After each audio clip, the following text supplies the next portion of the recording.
How's it going, everyone? Chris here, and welcome back to another Super Smash Bros. Ultimate Countdown video. We only have 118 days left until the game's release on December 7th, and today we'll be looking at another supposed leak. As always, and I cannot stress this enough, we have no idea if this leak is true or not, so make sure you take it with a grain of salt and realize I'm talking about this just for fun. If you'd like to read along while I talk, you can find the link to the original post in the description bar down below. Now, with all out of the way, let's jump right into the newest leak. Before we begin, I would just like to apologize for this video coming out so late today. I was actually at my girlfriend's house spending time with her family for most of the day, so I did not have time to edit and upload my video until now. The other thing I wanted to mention to all my new subscribers is that we are doing a Nintendo eShop gift card giveaway. If we reach 1,000 subscribers by August 26th, which is 2 weeks from today, I will be giving away an eShop gift card to one of my lucky subscribers, so make sure you tell your friends so we can hit that goal. So now that we've actually got all of that out of the way, let's jump right to the newest leak. So today's leak comes from 4chan.org and was actually posted less than an hour ago. It is titled Let's Smash and is posted by Anonymous. It starts by saying, I played the most recent build. Things are mostly wrapping up with bug fixes. Spirit Mode is basically a Metroidvania style adventure mode that plays like the temple stage from Melee's Adventure. 95% of all content in it is from pre-existing IPs. There's no story mode and the mode is randomized each play. The blurred out section on the screen is the Smash Store. DLC was a requirement from Nintendo and the game will receive regular updates. You can find spirits of characters which, if returned to their trophies, unlocks them. You can also buy spirits with coins earned, or you can just play multiplayer matches. This is what Sakurai meant by streamlined unlocks. After this, we have a few more characters that are yet to be revealed. From the Kirby series, we have Bandana Waddle Dee. After him, we have Dark Meta Knight as an Echo Fighter for Meta Knight. This game's winner was changed to X Wins because of the long Kirby character names. In terms of new Pokemon, we're actually going to be getting 3. The first one is going to be Incineroar. After him, we have Gardevoir, and then we also have Gothitelle as an Echo Fighter for Gardevoir. From there, we have a few other characters that will be joining the battle. We have Shadow as an Echo Fighter for Sonic, Black Shadow as an Echo Fighter for Captain Falcon, Elma from the Xenoblade franchise as a standalone character, Skull Kid as a brand new character, Dixie Kong as an Echo Fighter for Diddy Kong, Gino as a newcomer, and Ken as an Echo Fighter for Ryu. Isaac from Golden Sun with his son Felix as an Echo Fighter were considered, but Camelot refused, saying they had no interest in seeing Golden Sun revived, but they would consider DLC if there was enough demand.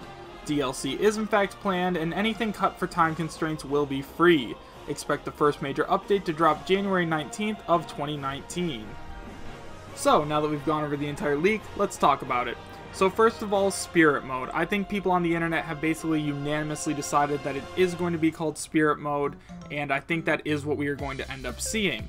Now, in terms of the actual gameplay being a Metroidvania style adventure mode that plays like the temple stage from Melee's Adventure, I think there's a pretty good chance of this happening. That makes a lot of sense because it's something cool and new and unique, and it also wouldn't take up as much time as it would take to make a brand new Subspace Emissary. I think it's also cool that most of its content is from pre-existing IPs, so we'll probably see like a Kirby stage, a Mario stage, a Zelda stage, where you fight against a boss, so it's kind of like Boss Rush, but it sounds like it's a lot better than that. Next, the blurred out section on screen right now, being the Smash Store, makes a lot of sense because we do need a place to buy the DLC characters and DLC stages and stuff, and I think that if it's easy access on the menu, it just makes a lot of sense. Next, I think the way in which characters are unlocked in the Spirit Mode does make a lot of sense, where if you find spirits of characters and return them to their trophies, you get them in the game. I think that sounds like a really unique and innovative way to unlock characters, and it will make it a lot faster. So I just think that's a great mode overall, and I think that it's going to work very well if this is the case. I also think it's awesome that you can just buy spirits with the coins that you earn, because before, coins in Super Smash Bros. Games were kind of worthless. I never really used any of mine, but I guess now they actually serve some kind of purpose. And you can unlock characters just playing multiplayer matches like you used to. I mean, it's really the best of both worlds for everybody. And then we move on to the brand new characters. So Bandana Waddle Dee from the Kirby series makes a lot of sense. Everyone's expecting him to make it into the game because his amiibo had some functionality, and I think that's really awesome. I can't wait to see Bandana Waddle Dee join the roster. And then we have Dark Meta Knight as an Echo Fighter for Meta Knight. I personally don't know much about Dark Meta Knight. I thought that it was going to be Galactic Knight who joined instead, but if Dark Meta Knight joins as an Echo Fighter, hey, I welcome him with open arms. And then we have this game's winner is changed to X wins because of the long Kirby character names. I think this makes a lot of sense because this game's winner is Dark Meta Knight is pretty long, and I think if we just did Dark Meta Knight wins, that sounds a lot better. So now we move on to the new Pokemon. The new Pokemon are Incineroar, Gardevoir, and Gothitelle as an Echo Fighter for Gardevoir. I think Incineroar makes a lot of sense because he is like a fighting Pokemon. He's not an actual fighting type, but he's a wrestler, so I think he'd fit in really well with the Super Smash Bros. Crew. I know that Gardevoir has a lot of popularity. The Pokemon that's giving me a kind of a question here is Gothitelle as an Echo Fighter. Gothitelle is a Gen 5 Pokemon that isn't really that popular, so making her an Echo Fighter for Gardevoir doesn't really make a lot of sense. So next we move on to Shadow as an Echo Fighter for Sonic. We know that Echo Fighters don't need to have the exact moveset as the character they are based on, so hopefully they will incorporate some of Shadow's uniqueness into his moveset.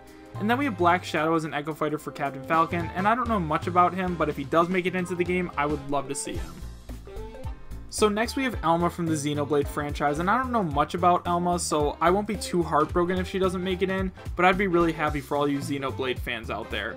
And then we have Skull Kid from The Legend of Zelda Majora's Mask, and I would love to see him join the roster. I think that he is one of the most likely characters, and I really want to see him join the game. After that, we have Dixie Kong as an Echo for Diddy, and I think this is still going to happen, but I hope they incorporate some of her uniqueness. After that, we have Gino, and he's a shoo-in. He's going to be in the game for sure. And then Ken as an Echo Fighter for Ryu makes a lot of sense because Ken was the original Echo Fighter. His moveset is like basically the same as Ryu's. And then I'm sorry for all you Golden Sun fans out there, but it looks like Isaac and his son Felix are not going to make it into the game, but hopefully they do make it in his DLC. I would love to see Isaac join the battle. And finally, DLC is planned and anything cut for time constraints will be free, and the first major update will drop January 19th, 2019. I think it's very fair to say that DLC is planned, even though we don't know what it's going to be quite yet. So now that we've talked about it a little bit, do I believe this leak is true? I believe that this is one of the best written leaks we've ever read before, and honestly, I do believe that this is true. There's a lot of stuff that makes a lot of sense. I think the Spirit Mode makes a lot of sense, along with the new characters that will be joining the battle. There's a few that we expected, like Shadow and Skull Kid, but there's a couple we didn't expect, like Dark Meta Knight and Elma. So let me know what you guys think about it in the comment section down below. Do you believe that this leak is true? Why or why not? And would you be happy with it if it was? Thank you guys so much for watching. Make sure to subscribe, share, and like, and I will see you guys next time. Take care.